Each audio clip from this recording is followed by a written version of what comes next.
Alors ABRVTT, c'est une association qui existe depuis 11 ans donc au niveau de la commune de Landéda.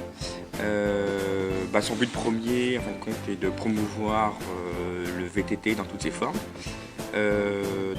C'est-à-dire entraînement via donc, les jeunes, formation et ensuite plutôt aspect plaisir et aspect évolutif pour soit les encadrants, soit les personnes ayant en fin de compte accès au niveau des adhésions. On est entre 25 et 28 personnes au niveau de l'association ABRVTT. On est entre 18 et 20. On s'est relayé, donc ça a commencé comme pour tout le monde à 16h samedi pour finir à 16h dimanche, avec la partie qui était la plus dure entre 2h du matin et 5h du matin. Je crois que l'engouement par rapport au Téléthon ne s'est jamais démenti pour beaucoup d'associations et notamment pour la nôtre. Lorsqu'on demande aux adhérents qui c'est qui veut s'inscrire, je crois qu'on a plutôt à refuser du monde qu'à quémander des personnes. Et je pense que pour toutes les associations présentes au niveau du Téléthon de Landéda, ça a été un peu le cas. Alors cette année, nous avons fait 1214 km pour 1140 l'année dernière, à 10 km près, si je ne me trompe pas. Et notre volonté est de donner un chèque en fin de compte au Téléthon. Donc l'année dernière, on a donné un chèque de 114 € et cette année, donc, on donnera un chèque de 120 €. Donc à l'association, via l'association ABRVTT pour le Téléthon. Donc voilà, on participe, mais on règle aussi un montant au niveau de l'association. Alors pourquoi on revient? Parce que déjà ça se fait à Landéda. Je crois que pour toute association de la commune, quand une organisation comme celle-ci, qui aujourd'hui est rodée d'une façon admirable, on se doit d'y être présent. On se doit d'y être présent déjà par rapport à ce que la mairie met en place au niveau des associations pour perdurer toute l'année.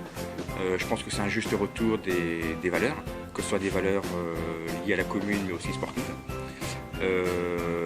Et pourquoi on va revenir l'année prochaine? Parce que je crois que c'est vraiment un engouement de la part des personnes de l'association qui se disent aussi que on a tous des enfants, on peut tous avoir des petits-enfants. On peut tout être sujet demain à avoir malheureusement des thérapies qu'on ne pourra pas guérir de notre vivant. Et si on peut apporter ne serait-ce qu'une pierre un peu à l'édifice, ce serait vraiment dommage d'y passer à côté. Donc je pense qu'ABRVTT sera bien présent avec grand plaisir sur l'année 2017. C'est très simple, on a un site ABRVTT sur internet. On a accès à ABRVTT au niveau de la mairie de Landéda. On peut me contacter, donc c'est Joël Ledroff au niveau de la commune de Landéda. Et on se retrouve tous les dimanches matins à 9h à côté de la salle Fred Kitchen qui est en fin de compte à 100 mètres de l'église de Landéda. C'est un libre accès à tout le monde et la très bonne convivialité fait que l'association dure depuis maintenant plus de 10 ans et avec un succès. Il y a beaucoup de corrélations entre l'Anilis et Landéda au niveau du Téléthon, mais au niveau association sportive aussi, on est toujours à l'écoute que nous de l'Anilis et l'Anilis envers nous.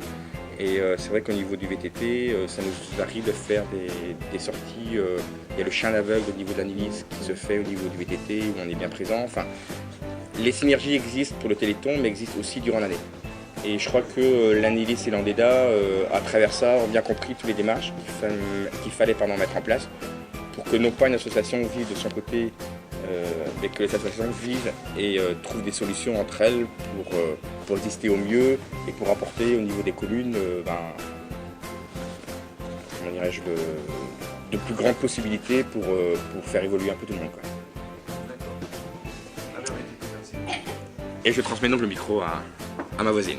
Oui, alors Anne-Marie, moi je fais partie du vélo club de l'Anilis depuis 5-6 ans. La particularité, c'est que je suis la première femme à avoir... peut-être pas avoir roulé dans l'équipe de l'Anilis, mais par contre, au tout départ, il y avait quelques féminines qui, petit à petit, donc, avaient quitté le club. Et quand je suis arrivée, depuis déjà plusieurs années, n'avais pas roulé avec deux féminines, et donc je suis rentrée dans le club, j'étais bien accueillie. Et à ce jour, donc 4 ans après, nous sommes à 7-8 féminines à rouler dans le club. Alors la particularité maintenant au niveau du vélo club, c'est que c'est un vélo club qui est très sollicité, surtout par les jeunes cyclistes.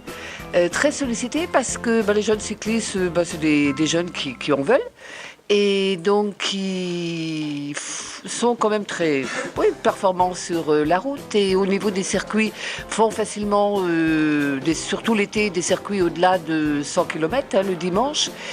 Et donc nous avons là quand même le niveau qui augmente au niveau du roulage, qui augmente au niveau du club.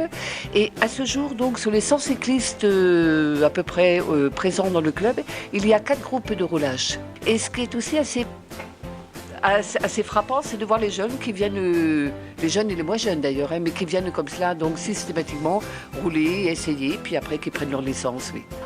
Le Téléthon, comme l'a dit la personne de la BR Landéda, VTT Landéda, c'est, je pense, le fait de contribuer également donc aussi à cette présence, soutien et aussi réconfort et auprès de ces familles en difficulté, en détresse, et de participer aussi au niveau scientifique, enfin au niveau de la recherche, et aussi d'apporter finalement notre bol, je dirais, et puis aussi notre participation au moins physique.